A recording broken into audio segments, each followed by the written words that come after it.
Good evening, Mr. Obinna Ukwuani. How are you doing? Doing great, thank you. So, let's get down to the questions. So, when you were appointed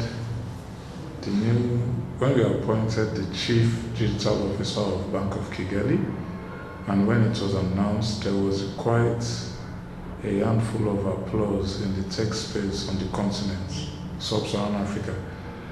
How did that make you feel? And were there expectations, and were you worried, or were there some worries you had?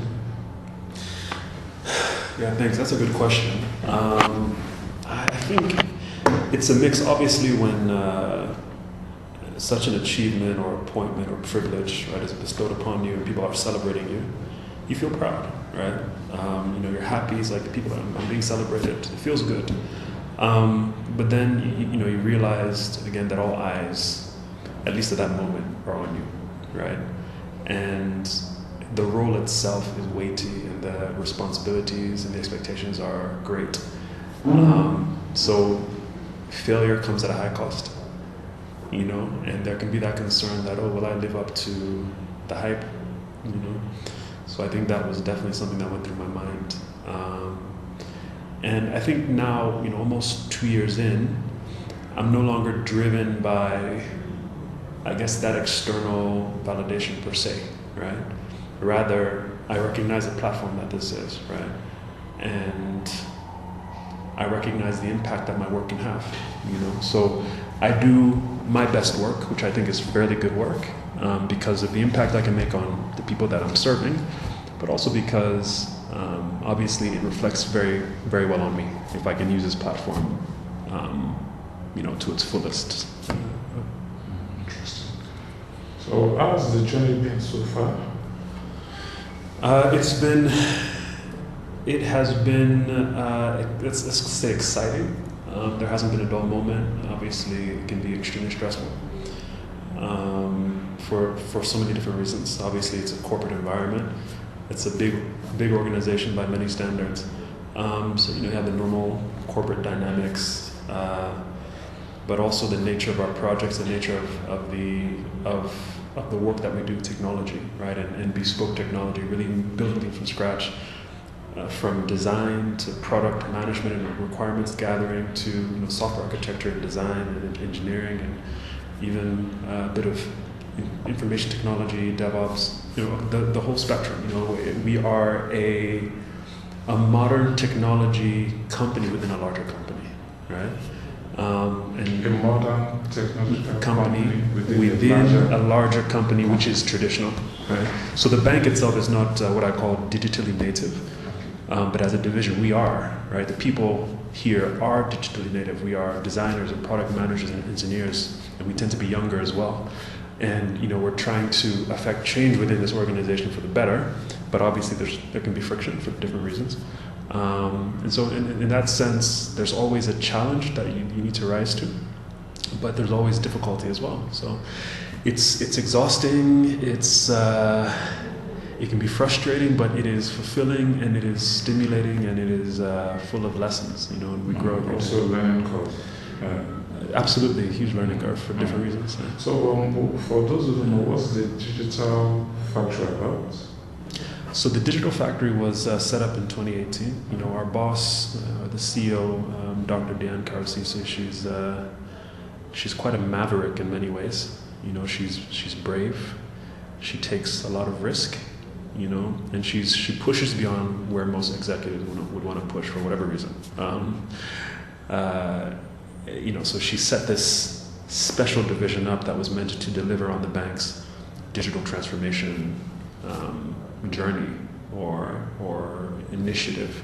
Since then, that initiative has evolved, and now it's no longer just one division, but everyone in the bank is participating in this journey. And the digital factory has now morphed into more of a studio where we build things. I think one way to summarize what we're doing now is that we are transitioning this traditional bank into a modern, quote-unquote, sexy digital bank that can compete with the likes of Kuda Bank out of Nigeria, Sparkle out of Nigeria, Revolut out of Europe, Monzo out of Europe, Nubank out of Brazil. We want to be named amongst those digital banks. And we take pride in the fact that we're doing all of this in-house. We are building one of the strongest technology teams in Rwanda. And we hope that very soon they can show off the things that they've done. So what are some of the milestones and challenges of the DF, that is a digital factory? Yeah, so I think milestones, many of them are yet to come actually. We're still, I guess this dispensation of the DF with me as its leader is still young, right? But we've done so many things that have gone under the radar that most customers wouldn't notice. We played an integral role in the recent core banking system migration. We launched an internally developed internet banking platform, which was built and still maintained here. Internet Banking 1.0, which is what all our customers use to transact with us now. And we're building a number of bespoke channels now. Like I said, we're building a digital bank, so we have a new app coming out, a new USSD application, and a 2.0 version of the internet banking, which is coming out this year. And the mobile app is already in alpha testing. I have it on my phone, and we hope to go into public beta before the end of Q2. And we're all, looking forward to that. We're gearing up. So I'd say that these are milestones that we've already crossed, and milestones to be. And in terms of challenges, like any technology organization, talent is always a challenge. Of course, you never have enough hands.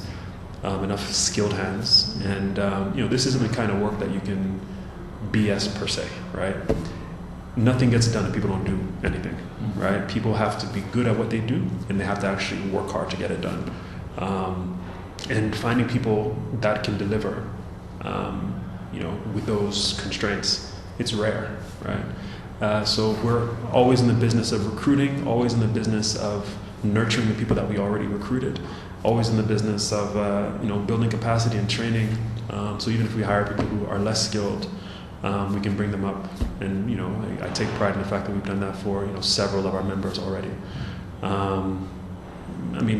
Like I said before as well, we're a traditional institution, Bank of Kigali, right? The oldest bank in the country, the largest. And change is always difficult. And in our case, more so when you have competing priorities. The work that you do here with digitization can seem like it's going to threaten someone else's job, right? Or make them irrelevant, or make their life more difficult, or make them less important or whatever. So you're always fighting those types of headwinds. But our mantra is stay focused on the work and let that speak for us. And I think everyone will eventually find out that what we're working on is to the benefit of everyone. Our customers, our team members, we're building internal tools as well that allow people to do things more easily, more efficiently. So perhaps you used to come in the past at 7 a.m. and you leave at 9 because your job was so manual. Well, now you can come in at 10 and leave at 4 because, the way that you're doing your job now is so much more sophisticated, right? So, it's one of those things that you have to show and not tell. And so this year, we're hoping to really host a very big event to really talk about and announce many of the new innovations that we've built here. Interesting. For those who know, you are passionate about education, technology, and agriculture. From your perspective as an African who has gone through the 4 walls of an Ivy League university in US, and who has seen the systems, how systems work in US, Nigeria, and Rwanda, how do you think Africa can bridge the gaps in these sectors, that is agriculture, technology, and education? Bridge the gaps in those 3 sectors. I think the answer is actually in the question, right? I think education. Education was where I started. That's always been my first passion, right? And if you're able to educate people, right, cultivate the right mindsets, seed the right skill sets, half your problem is solved actually, right? Because when we talk about agriculture, we're talking about mechanization, industrialization, being more efficient, right? Being smarter, wasting less. It requires creative people who have had exposure, who can leverage resources, right? Write business plans, manage stakeholders, right? Who can do things on a larger scale. You don't get that by accident. You have to educate people. In technology, it's the same thing. I mean, we can't build anything without talented people. I think in Africa, in many countries, we've consumed foreign technology for such a long time. We buy billions in FX annually to purchase licenses for various different types of softwares. Now, this is unavoidable in most cases. Like your operating system, Windows, it's unlikely that Africa will have its own operating system. These things tend to be monopolies. That's just how it is. But something like a digital banking platform, why can't that be built by an African team and used by African customers, right? Core banking systems, basic business process automation softwares for anything from managing your stock in your store to managing a pharmacy and making sure that your inventory is correct with all the drugs and everything. These are things that are fairly straightforward that can be built by Africans and consumed by Africans. But you don't get there unless you have the people who can build these things, right? So I think the more that governments invest in building human capacity, the further we'll go. And now, of course, you invest in human capacity, you have to keep those people in the country, right? But I think a country that can effectively invest in human capacity probably is also thinking about quality of life as well, to ensure that people don't want to leave, people want to stay and contribute. And I must say, I think that's something that Rwanda specifically has done very, very well, deliberately. I think you name those three countries, Rwanda, Nigeria, the US, those three countries couldn't be any more different from each other. And I think Rwanda, with its size and everything, they have the luxury of that focus, and they've focused to great effect. It's quite a marvelous place. Interesting. And so the next question: how do you foresee the fintech landscape in Rwanda and Africa? In Rwanda, I think Rwanda is quite nascent with respect to fintech. So really, it's anything can happen in the future because it hasn't even started. Is how I see it. People would say that the market size is tiny. Of course, Nigeria, you have 200 million people who can transact on your platforms. Rwanda is 13 million, maybe between 12 and 13 million. So those quantums are totally different, right? But I think 1 million high quality customers is better than 200 million so-so customers, right? Now, this isn't yet the case. I think Nigeria's market is obviously way more, much more vibrant by virtue of its size. But I think in time, as Rwanda becomes more wealthy, I think it'll be as good a market as any other. And I think the fintech solutions being built by entrepreneurs here or being brought in by entrepreneurs from outside will contribute to that growth. Now, it's also nascent with respect to, fintech entrepreneurship. There aren't that many Rwanda, indigenous Rwandan fintech companies yet, right? And I think it's because talent hasn't been there, right? And the talent that is now there, this is their first go at entrepreneurship, right? And with these types of things, it takes practice, right? I mean, the likes of Jeff Bezos and all these guys, they're seasoned in one way or another, right? So I think Africans also need to be seasoned. Rwandans need to be seasoned, right? So that is that's where we are now, and I see that changing dramatically over the next 5 years. Right? Already, Rwandan companies or companies based in Rwanda are already raising multi-million-dollar rounds of funding. As we saw in Nigeria, that balloons very quickly. 8 years ago in Nigeria, all this stuff was non-existent, and now today we're at the forefront for whatever reason. And I see no reason why Rwanda won't have its own, story like that, from rags to riches or whatever. So I think their time is coming. And in Africa in general, in a sense, we're still getting started. I think the continent is still somewhat disconnected. we're a continent of, is it 1 point something billion total in population? We're not talking to each other. We're not trading with each other as much as we should be. I think fintech is going to facilitate a lot of that trade and a lot of that communication, and that will have a multiplier effect on how the African continent can grow and continue to scale. So fintech is going to be right there playing a role, and as Africa grows, so will fintech. And you'll end up with the likes of Alibaba, the African version, or the Stripes, the African version, right? So it's just a matter of time, and anyone that's involved in building these things today, they'll be the titans of tomorrow. So I wish us all the best. Yeah. So to the final question, it's about one of your pet projects. Yes. What were the gains of the Makers Robotics Academy Rwanda, and is it still in operation? So Makers Robotics Academy Rwanda, it was a one-off actually. It was a one-off, and that's what these things were designed to be. Just summer camps that really put a spotlight on STEM. In Nigeria, we did it 3 times in a row. In Rwanda, I only managed to do it once.